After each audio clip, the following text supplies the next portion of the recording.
Եվրամիության ընդլայնման հարցերով հանձնակատար Մարտակոսը Լյուքսեմբուրգում միջտարածաշրջանային անվտանգության և կապակցվածության հարցերով նախարարական հանդիպման շրջանակում հանդիպել է Թուրքիայի արտաքին գործերի նախարարի հետ։ Հաքամ Ֆիդանի հետ բանակցություններից հետո Կոսի X-ի էջում գրել է. «Կովկասում խաղաղության ամրապնդումը մեզ եզակի հնարավորություն է տալիս զարգացնելու տարածաշրջանային գործակցությունը և Եվրոպայի անկախությունը»։ Նրա խոսքով Հայաստանի և Ադրբեջանի միջև խաղաղ կարգավորման գործընթացում առաջխաղացումը փոխում է տարածաշրջանի քաղաքական և տնտեսական լանդշաֆտը։ Եվրահանձնակատարը բարձր է գնահատել այն փաստը, որ տասնամյակների ընթացքում առաջին անգամ Եվրոպան և Ասիան կապող առևտրային ու տրանսպորտային ուղիներն ապաշրջափակելու իրական հնարավորություն է ստեղծվել։ Եվրոպայից մինչև Չինաստան բոլորը գիտակցում են այս պահի կարևորությունը, ընդգծել է Կոսը։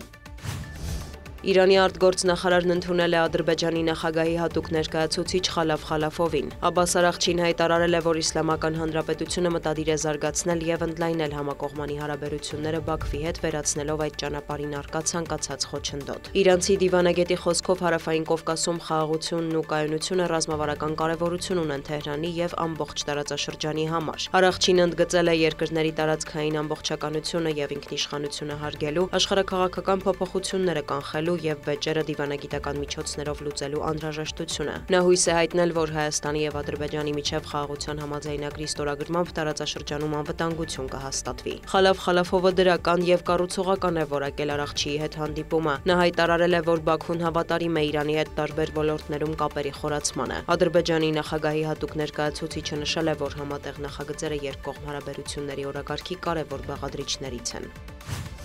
ԱՄՆ նախագահը հայտարարել է, որ իր կարծիքով Ուկրաինան կարող է հաղթել Ռուսաստանին, սակայն դա քիչ հավանական է։ Միևնույն ժամանակ Սպիտակ տան ղեկավարը նախազգուշացրել է. «Շատերը բարձր գին կվճարեն, եթե հակամարտությունը հնարավոր չլինի կարգավորել»։ Հատկանշական է, որ ավելի վաղ, նախքան Ռուսաստանի նախագահի հետ հեռախոսազրույցը, Դոնալդ Թրամփը համոզմունք էր հայտնել, որ Ուկրաինան շատ լավ դիրքերում է և Եվրամիության աջակցությամբ կարող է պայքարել ու վերադարձնել իր տարածքները։ Սակայն ըստ ամերիկյան ԶԼՄ-ների օրեր առաջ Սպիտակ տանը Վոլոդիմիր Զելենսկու հետ հանդիպմանը Թրամփը պահանջել է հանձնել Դոնբասը։ Նաև առաջիկայում ակնկալվում են Թրամփ-Պուտին բանակցությունները, որոնք ամենայն հավանականությամբ կանցնեն Բուդապեշտում։ Չնայած Եվրոպայի տարածքում նման հանդիպման հեռանկարի շուրջ եվրոպական մի շարք երկրներում առկա դժգոհությանը, Բուլղարիան հայտարարել է, որ պատրաստ է օդային միջանցք տրամադրել, որպեսզի Կրեմլի ղեկավարի ինքնաթիռն անվտանգ հասնի Հունգարիա։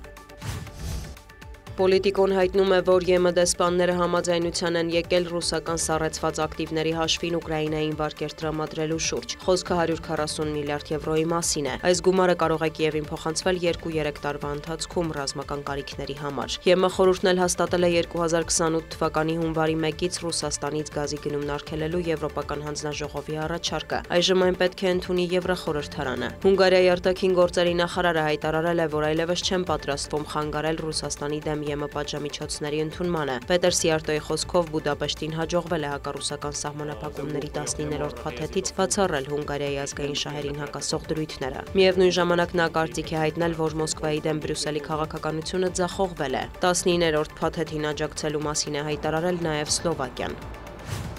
Ճապոնիայի խորհրդարանը ձայների մեծամասնությամբ լիբերալ-դեմոկրատական կուսակցության ղեկավար Սանաե Տակաիչիին հաստատել է վարչապետի պաշտոնում Ճապոնիայի նորարարական կուսակցության հետ կոալիցիա կազմելուց հետո։ Այսպիսով Տակաիչին, որը հայտնի է ծայրահեղ պահպանողական հայացքներով, դարձել է Ճապոնիայի առաջին կին վարչապետը։ Այժմ նոր վարչապետը պետք է ձևավորի նախարարների կաբինետը։ Այնուհետև ակնկալվում է Դոնալդ Թրամփի այցը Ճապոնիա։ ԶԼՄ-ները գրում են, որ բացի արտաքին դիվանագիտական մարտահրավերներից Տակաիչին կարող է բախվել նաև մի շարք ներքին խնդիրների՝ գնաճ, անվտանգություն, ներքին քաղաքական անկայունություն։